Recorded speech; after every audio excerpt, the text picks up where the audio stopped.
Welcome to What Grows. It's a podcast where we play with the connection between who we are and how we grow. I'm your host, Noella Moshi.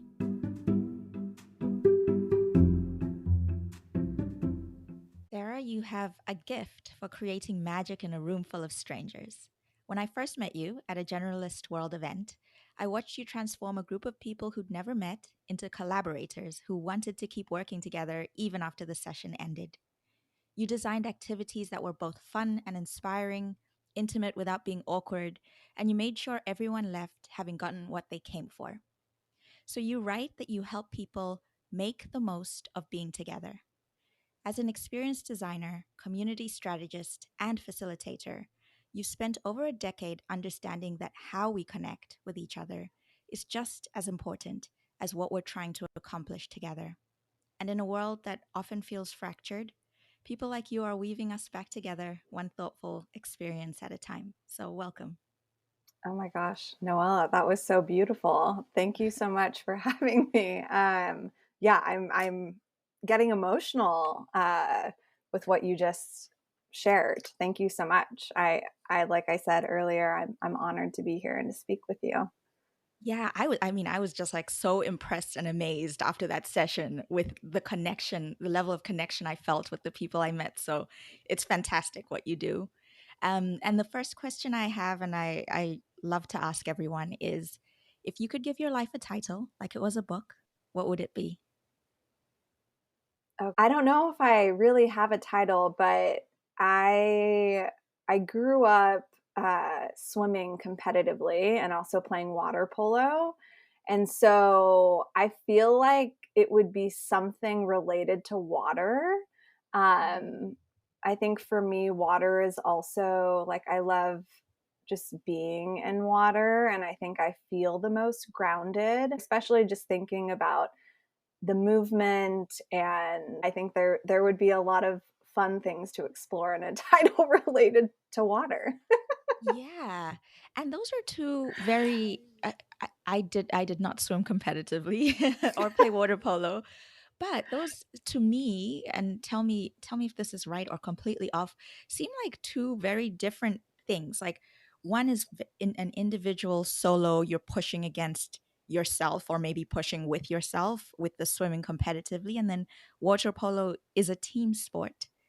And I wonder what that did for you and how you see the world growing up involved in those two things.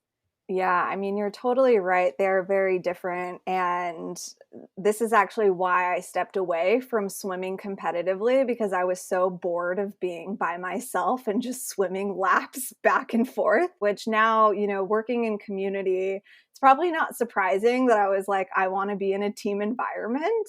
Yeah. Um, and I think a lot of athletes too, um, a lot of these core skills of being on a team really translate to, as we get older and we're working on teams and things like that. So I feel like a lot of what I've, whether consciously or unconsciously learned has translated career wise for me also. And yeah, just thinking about my community work and bringing people together, like when you're on a team sport, especially if you're in a leadership capacity, you need to be able to do that. So it's fun for me to reflect kind of just growing up how I showed up in spaces because and I think you'll hear this a lot with folks that work in community. It's kind of like we just kind of ended up here. Like it wasn't necessarily super intentional. And so it's funny because I'm like, oh yeah, I was a person to kind of bridge friend groups and wanted to be immersed in like theater and speech and debate and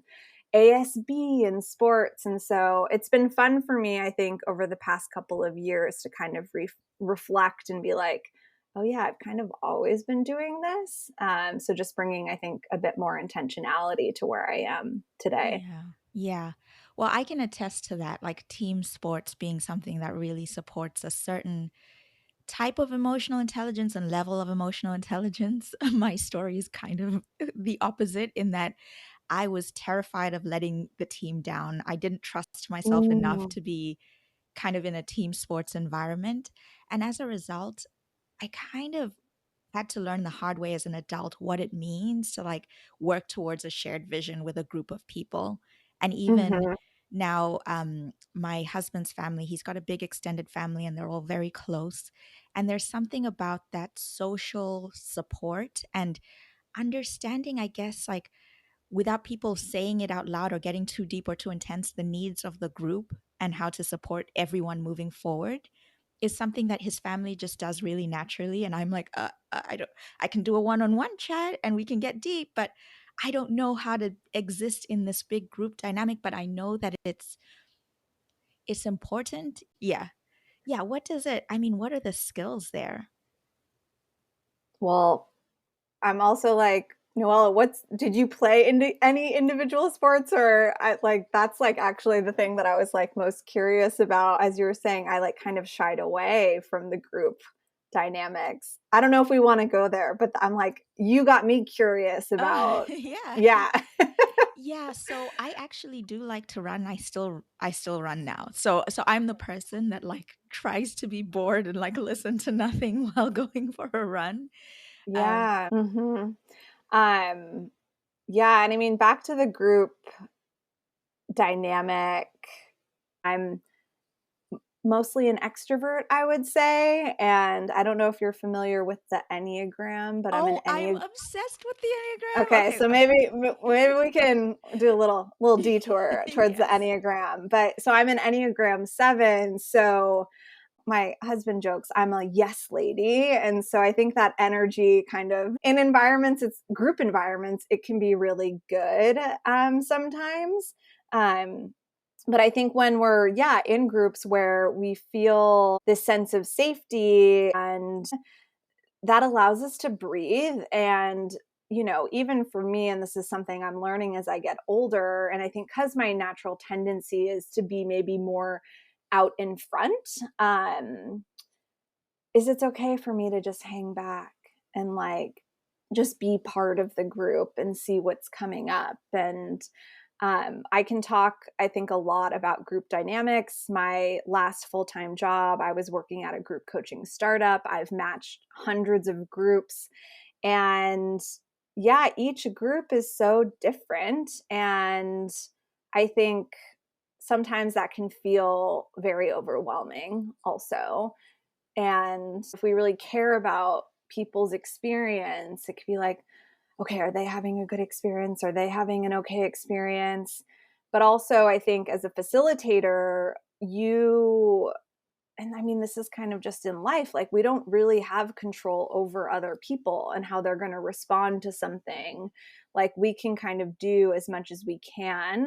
But at the end of the day, like we have to let go. And I think that's really hard, especially if you're planning an event, you know, creating some sort of gathering or experience. And also, though, um, you kind of got to follow the group. And I think I have a very strong point of view in terms of when we're gathering, to really try to make it worth people's time and energy because, I mean, time is so valuable. I really love, and I don't know if you're familiar with Oliver Berkman's work. So I've been reading his latest book, which is called Meditations for Mortals. And it's, no, you got to put this on the list. It is, I've just, anyone who will like hear me out, I'm like, please just pick up this book. It's incredible. And he also wrote 4,000 Weeks, which is really talking about our finite time. Like our time is finite and really how to make the best out of it. And so as an experience designer, I feel like I'm hyper conscious of that because if someone is showing up, deciding, especially what like virtual is one thing, but if folks are actually leaving their home to go in person, you got to make it worth their time, their energy. And so what does that look like for folks, you know? But the thing that strikes me right now is how much of a match that sounds like it is with being an Enneagram 7 and just the Say joy. more. Well, just there's so much to do. There's so much adventure and so much enjoyment to have in this life. And Mm, there's so many options. And for you to have chosen this, means that this needs to really be special. And something, so my husband is an Enneagram 7 and I'm an Okay. Enneagram 1. So Okay. yeah, yeah, you can imagine that dynamic. Yeah, totally, totally. Yeah, and one of the things that he is trying to teach our daughter is something that he's kind of learned the hard way, is this sense that the grass, it seems like the grass is always greener. There's always something better that's just like a little bit out of reach. And that potentially isn't true. Like if you stop and you savor what's right here, right now, um, then you'll find that this is exactly where you're meant to be. And Mm, yeah, I mean, I think that's super. I also find time is scary limited these days, and I think it's super valuable to go into a space where someone else acknowledges and respects that and is willing to kind of move and be dynamic so that this feels like the best place for you to be right now. Um, yeah. and I also think that there's so much that needs to happen within a short period of time when you think about working with a group. It's one thing to be extended family where there's multiple kind of interactions that are unstructured, but when you have to build psychological safety from scratch, where you have when you have to build kind of a dynamic where people are open and interested, even if they come in a little bit hesitant from scratch in a short amount of time, what does that look like? Well, I just want to acknowledge I loved that you use the word respect because I feel like my work is, and what I try to do is to respect people and their time and where they're at, and also respect people's lived experience and how they're showing up in the space. And, when I think about your actual question, just in terms of building psychological safety, I think the thing that I try to do is, I mean, like when people walk through the door, just be warm and kind. And I think I am naturally like that. And so I think I just try to be my authentic self in a lot of these spaces because that energy, how you're modeling yourself, is contagious. And I'm in the midst of officially launching um, my business, and my logo is actually the ripple or like the squiggle, which to me really represents this idea of resonance and the impact that we can have. I'm very mindful of how I show up in spaces or how my language, how I'm connecting with other people, because I think that that has a ripple effect. And again, there's so much that's out of our control. But if we're showing up in a way that I think is authentic to ourselves, and I think that goes with like people who are living their truth, who are pursuing their passions, like those are the people I want to be around. And it is because of this resonance. I'm like, there is something magnetic that's like pulling me towards you and also wanting to like mirror that out in the world. And so, yeah, just coming back to psychological safety, I think it is first and foremost like the environment that we're creating. And I think that starts ahead of like if we're planning an experience, like making sure folks know how to show up. And this is, Priya Parker talks a lot about this, like being very clear about what the purpose of why we're gathering, and, making sure folks do know what's expected of them. Like there's so much that happens before we are in the same space together that I think, sure, it might be a bit more upfront work. And also, I think the payoff is a lot greater. There's also this amazing experience designer, Jenny Sauer Klein, who I actually did a training with earlier this year. And one of her design principles is to, have folks connect early and connect often. So I think, and you want to stretch people, but you don't want to put them in the panic zone. And so I think that works with psychological safety as well. It's like you need to have kind of the warm up, and then you can kind of keep building on that. And also setting group norms of how are we showing up in the space together. So I think thinking about those things too, naming them up front, again, supporting, okay, so this is a confidential space, so maybe I feel more comfortable being vulnerable, like those types of things. To just, I'm all about alignment expectations. Like, we want to make sure folks know what they're signing up for, how to show up in the space, how to be with each other. I think all of those things build into this idea of how to create psychologically safe spaces. What I'm hearing as well is like structure and just clarity about what the boundaries are creates safety. And so, I came into the conversation kind of assuming the structure was around the agenda. But what I'm hearing is the agenda can be what it needs to be depending on how the group is moving, but the structure in terms of the boundaries and expectations for how people are showing up, that's what's kind of the most important type of structure. Is that right? Does that resonate? I mean, I think structure is helpful, but this is where I think when you're facilitating, it is a dance. You might come in with a structure and agenda and be like, okay, we're going to tick all of these boxes. And I think you're doing the group a disservice if, I mean, sometimes that's actually how it goes. And it's like, great, they were keen to just go along. But, I was actually helping to facilitate um, a conversation earlier this week in person around climate. And the group, I had an agenda, I knew what I was supposed to do. And because these were community members who work in climate and environmental justice, they've lived in their neighborhoods for like 40 plus years.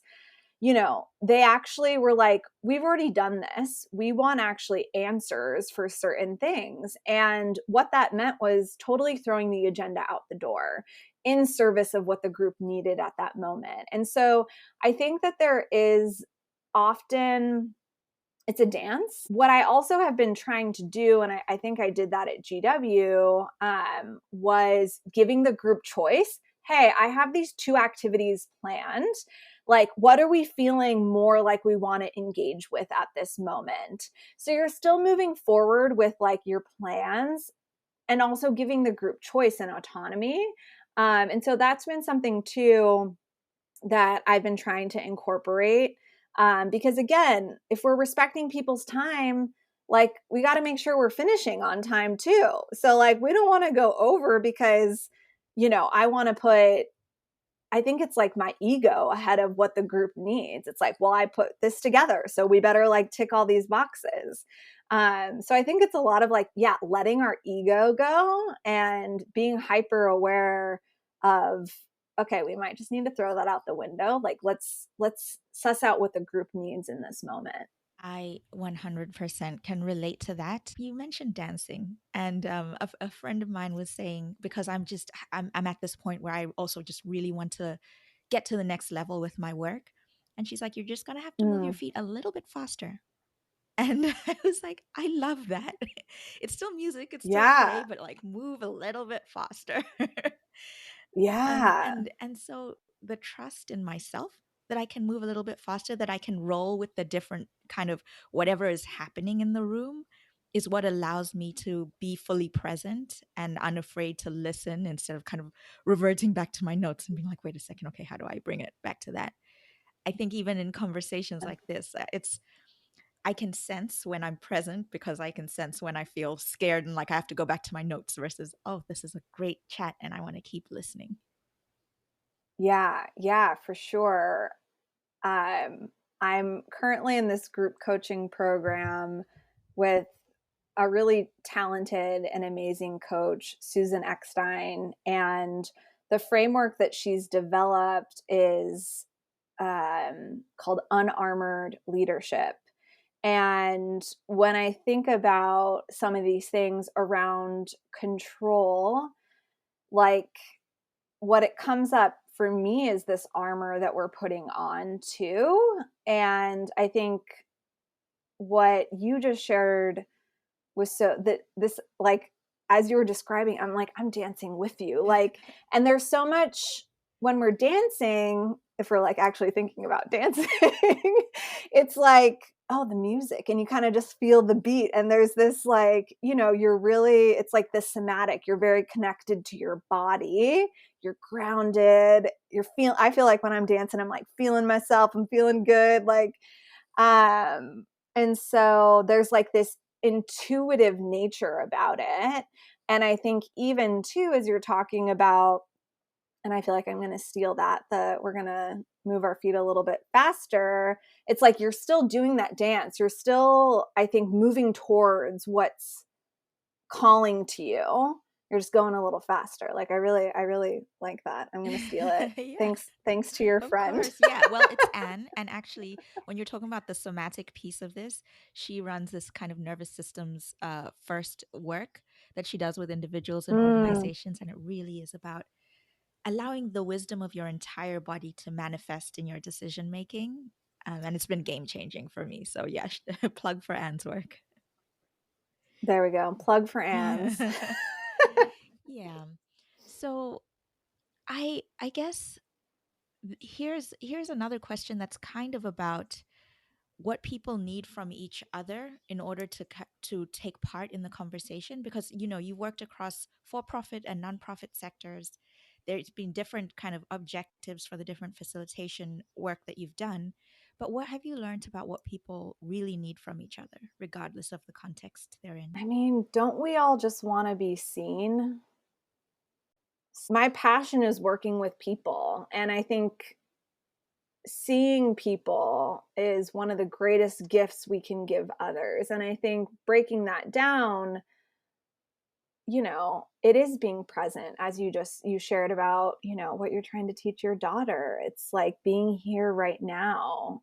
It's so easy to get distracted and think about ourselves a lot of the time. And so I think, within our capacity, trying to show up for others as much as we can. And I think, actively listening, not just, listening, but really trying to hear what people are saying. And I think, again, that is like a lifelong practice. I think skills related to relationship building, it is their practices. Something I'm also really passionate about is bringing diverse perspectives together. And I think those environments can be quite challenging, right? If there's not an honoring of people's lived experience, what their expertise is. I think the environments that I've really thrived are, when we're honoring each other's gifts and skills and interest, and there's like no questions asked. And when we're together in a room and we're ideating, the ego is gone. We're just like, it's a dance too. We're like building on each other and riffing. And it's that, to me, is like such beautiful creation and co creation. And again, I think it comes back to this idea of like seeing people for who they are, what they're bringing to the table. And so I think there's so much power in being a person who sees each other. Even my neighbors, like when I'm walking around the neighborhood, the amount of people that just have their headphones in, or they're like just very much solo, I think it is a reflection of the world that we're living in, which makes me sad. And I think it's maybe specific communities. Um, but I go on these morning walks where I bring a cup of coffee in like a mug so that I walk slower. And my goal for my morning walks is to say hello to at least one person, because again, Noelle, I'm coming back to the ripple effect. I'm like, if we're passing each other and I say, hey, how's it going? Good morning. I bet you that person will be like, oh, it's like an extra pep in their step. Hopefully, that is my goal. Is that actually, I don't know if that's actually happening, but um, I would hope that that would be happening. Yeah. And when someone sees me, it helps me see myself better. I think there have been times when I've come into a group setting and I just haven't known what I have to offer. It's just been a little bit self Yeah. conscious, a little bit nervous. And then I just get the chance to, someone asks me a question and I get the chance to share, and they appreciate my response and they point out what they appreciate in it. And it just makes me open up like that much more and that much more and that much more. And I go home thinking, I really do have something to contribute. This was great, and I don't know if the content even necessarily matters so much as what I've offered was appreciated. So that's relatable. Yeah. Yeah. What I heard in what you were saying is, I mean, I think affirmation, like, we need that validation. We need that affirmation as humans. Like, I think this is why it's really hard to, work in silos, or, we are designed to be in community with others. And I think part of that is like the playback. Noella, I see you as like, or thank you so much for contributing. What I heard you say is this. And, again, talking about psychological safety, if we want to come back to that, a skill and that I am always trying to grow is like my playbacks, like, Noella, what I heard you say is this, because you're like, oh, yeah. And for me, I'm a verbal processor. And so sometimes I need someone to play that back for me, I think, to make sense of the value, the contribution that I'm bringing, because it's, I think for a lot of us, perfectionists, it's like we get so in our head, we could always do a lot better, Yeah. Oh yeah. but once it, right, like, oh,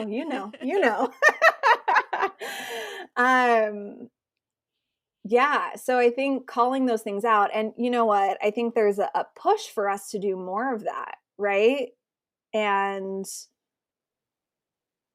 I mean, I love shouting people out. I feel like, I mean, words of affirmation is like one of my love languages.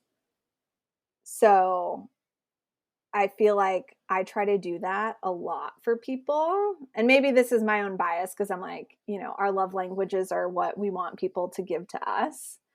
Um, but I do think that, yeah, giving that affirmation, shouting someone out, like, again, honoring, maybe people like to be shouted out in a different way. Um, but whatever that looks like for folks, again, seeing them, like, maybe you're like, I actually don't like being shouted out publicly, but I love a handwritten Hmm. note.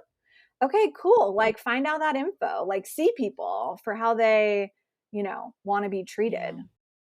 Well, okay, so there's a little bit of a transition, but I really wanted to make sure we chatted about this. I'm wondering about the world we find ourselves in now, the remote facilitation you've done versus in person, the importance of uh, I don't know, physical presence and being seen, whether that is important, maybe it isn't, but just with the tools we have today, and the opportunities and sometimes the disadvantages, like, what do you think the value is for group conversations and in person versus remote? So I used to work for a cerebral palsy research foundation. And when I'm designing experiences, I really try to design with a lens of inclusion and accessibility. I think that is a big, umbrella.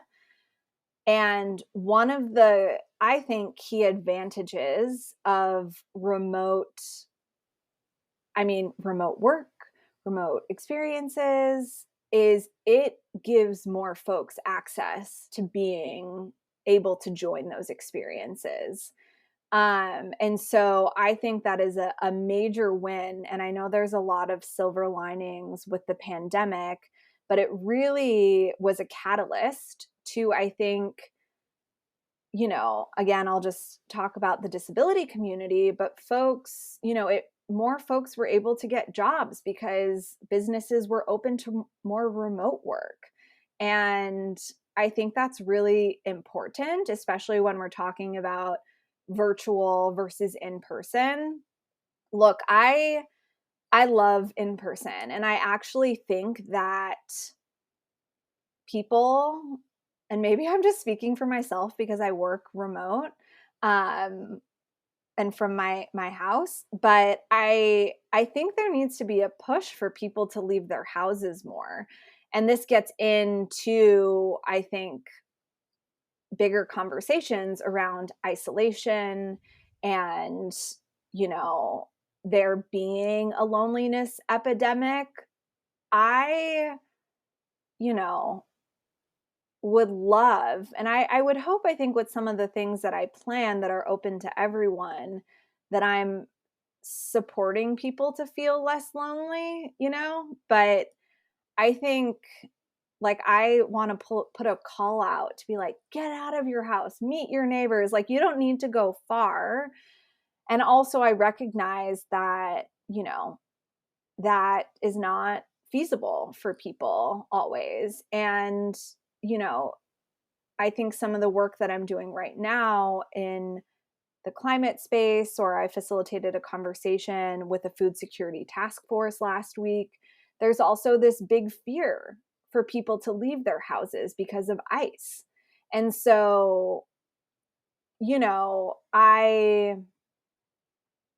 I feel like I hold, like, both are great, and also I think in-person connection is really important. So maybe that doesn't necessarily mean leaving your house or your neighborhood, but having folks join you. So maybe it's then you're like hosting people in your home if that's accessible. But I do think that there's magic in being in person. I do personally feel more energized when I'm hosting something in person. I mean, Noelle, it's like I'm hosting something, at home, and then we close the Zoom room, and then it's like, I did it. Okay. And then it's like, I mean, you can see my cat right there. I'm like, JJ, Tomo, mom did it. Like, it's just kind of bizarre for me. I'm like, or, I would lead these like big orientations with over 100 people on the call. And then I'm like, okay, I'm not in an office with my team. It's like, okay, let me pat myself on the back. So I think that's one of the things too, where I just feel like the experience is different and they're both okay. And they both, I think, there's, great things about it and maybe not so great things about it. So, but I do think both are important. And it's funny because I think so much of the facilitation I've done has been virtually, and I feel very confident. I'm like, oh, I can do the ops, I can facilitate, I can put people into breakouts, let me drop things into the chat. Like, I'm like, I got you, I can do all of it. And being in person has stretched me. You can, in a virtual environment, you can have your notes up, like, kind of to what we were talking about.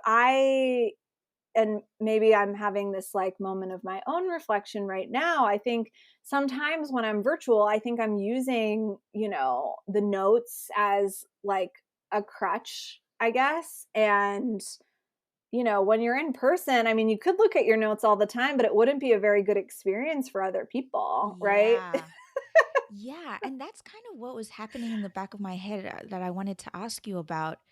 When you think about these large language models and just you can punch in, here's the objective for the session, write me up a session plan, and then go and read it out loud. That's just, I know that's not the same thing as having a facilitator with the emotional intelligence and the accumulated experience navigating like a group dynamic to get to that objective. But I don't know how to define what the Yeah. difference is. Yeah. I mean, I'm not sure. I think the thing that comes up for me, again, when we're thinking about trying to design inclusive experiences, it's very easy to just drop something in the chat if someone is a more virtual, or not virtual, a more like visual learner, or you have slides. And, you can have slides in an in person event, if you have access to the AV. With things that I'm trying to experience, and you experienced this when I at the GW event, I wasn't sure how loud it was going to be. So I was like, if folks can't hear me, I need to make sure that they know what I'm asking them to do. So what did that look like? I created handouts for people so that they could access those. And so I think it's also, you know, there's considerations when you're doing virtual and then also in person. And for me, when I'm thinking about what those considerations are or what assets I might need to design to support the experience, like get to the objective, I think a lot of it, yeah, is just thinking about what would be supportive for different types of people. You know, not everyone's going to look at the thing; they're just going to roll with it. But for someone who I'm a rule follower, so I'm like, I want to know exactly what we're doing, and I want to perfectionist. Hello, I want to make sure I'm doing it right. So, you know, just I think figuring out how to support different types of people. And again, this comes back to this idea of I think seeing people and anticipating their needs.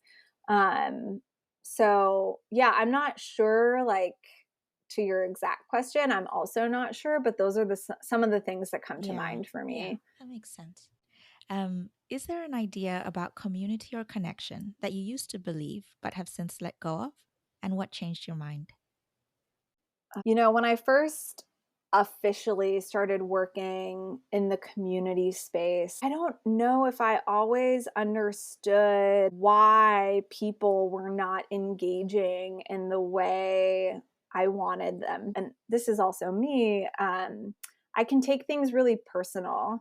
And I think as I've worked more in the space, you know, um, it's, and this is like common knowledge, like you have your super users and then you have, you know, most people are not. And so I think if you're, you know, building a strategy, you really want to focus on those super users and folks who are engaging. And so I think that's one of the things that's flipped for me is that I would try to get more people to be part of things without focusing on the folks who were already doing the thing. And I think that those are your advocates. Those are the people that are sharing the word about, you know, how great your community is. And so really, I think my focus has shifted. Okay, like it's okay that not all these people are joining this or that.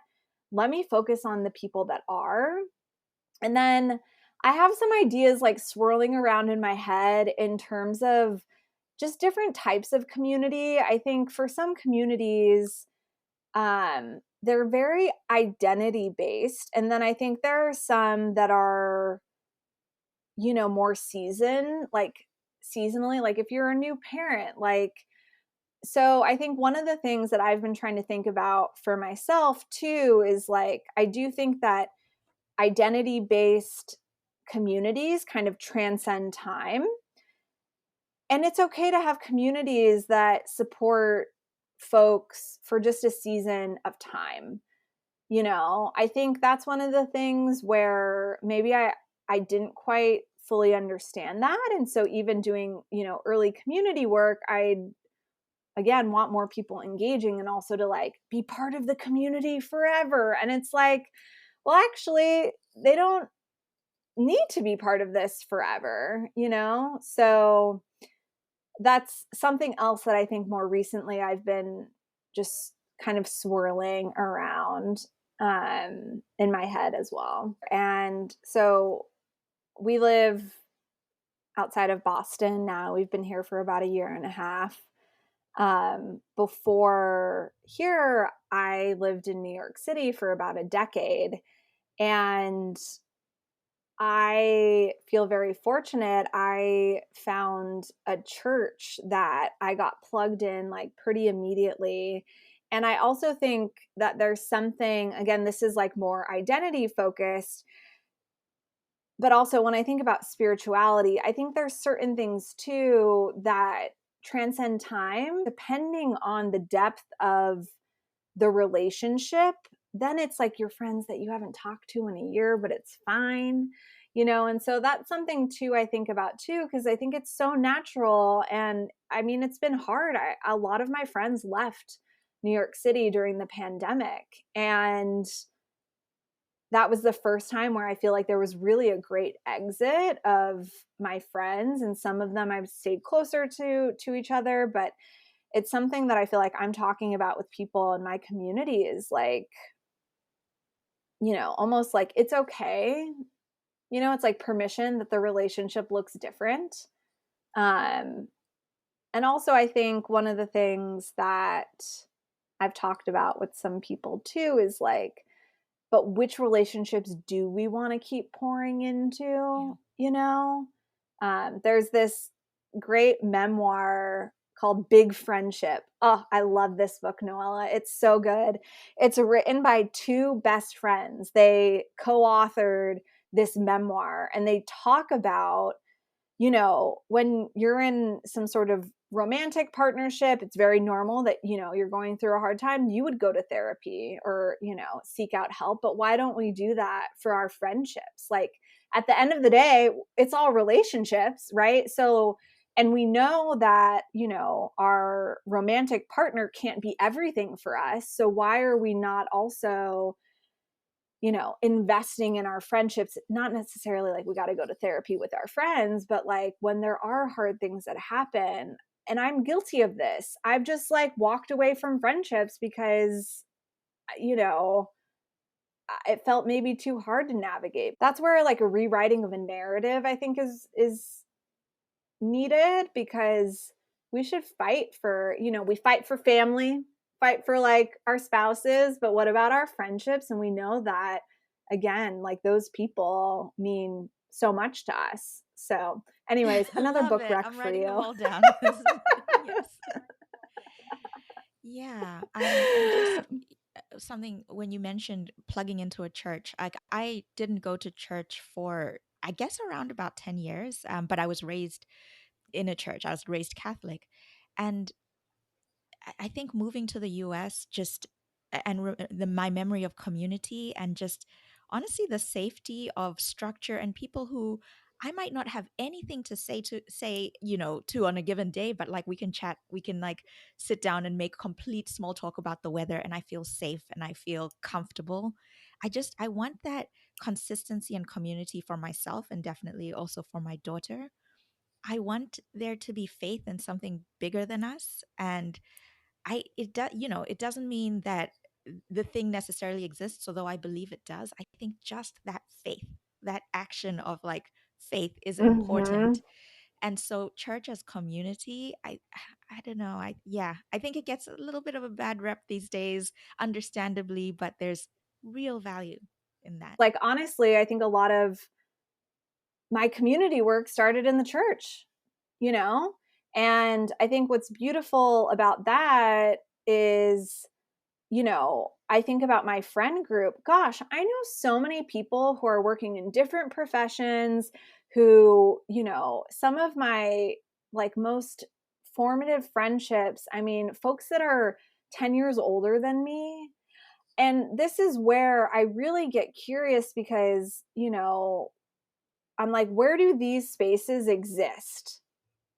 I think people like we're moving to different countries. My husband is French, like you moved here. And, even like we're not staying in the same places. We don't have the normal family systems that like generations before us had. So there's so much change. And now I'm like, now what? What is this new space that we're all navigating together? And the last thing I'll quickly say, back to my group coaching program that I'm part of, um, we talked about faith as a core value. And that was an unlock for me. And I was like, I've always been someone with a lot of faith. Things will, things are going to happen. It's going to be okay. Um, but to live my life as with faith as a core value, what does that look like? That's faith that this experience might not go the way I planned. And that's okay. People are still going to get something out of it. So that's been this week a reframe for me that I think has been really powerful because, when we're doing core value work, I've done it, faith has never been on my list. And I was like, oh, interesting. I wonder why that is. And also, okay, now let's like live into this, and be conscious of Mm-hmm. that. So yeah. There's like a vulnerability and a willingness to collaborate with what people are receiving, maybe sometimes even a greater power that comes in saying, maybe people won't get exactly what I want them to get, but they'll get something. And so I'm showing up. Yeah. Yeah, exactly. And so, oh, that's so good. It's people are going to show up however they're showing up. And you know what? Maybe all that person needed that day was to get out of their house. What do you see yourself doing through this business, through this work? I think it is really important to think about like vision and mission. And I think part of that is this idea, which we opened our conversation around, which is helping people make the most out of being together. I think is one of my guiding principles. And I think I'm still kind of figuring out what the impact is that I would like to have, just thinking about the core of, the ripple. It's like if I'm showing up in a space and there's 10 people, there's that opportunity that those 10 people are going, whatever impact is going to ripple. So maybe it's something that they learned, or, they're like, oh, I had a great conversation with Noella and she did this and I'm really inspired. Like now they're taking action on that. And their action is going to, inspire someone else. So I think it's probably something around that. I see myself as a connector also. This is something too I'm really passionate about, is like bridging the connections between people. Yeah, I love the visual of the ripple. And I'm so excited to see what comes up next. And thank you for your time, Sarah. Yeah, thanks, Noella. This was really wonderful and awesome way to start my day. If you enjoyed this episode, please rate the show. It really makes a difference. I'm also always looking for guests who enjoy meaningful conversations. If that sounds like you, send me a message with what you'd like to talk about, and I'll get back to you. Thanks for listening.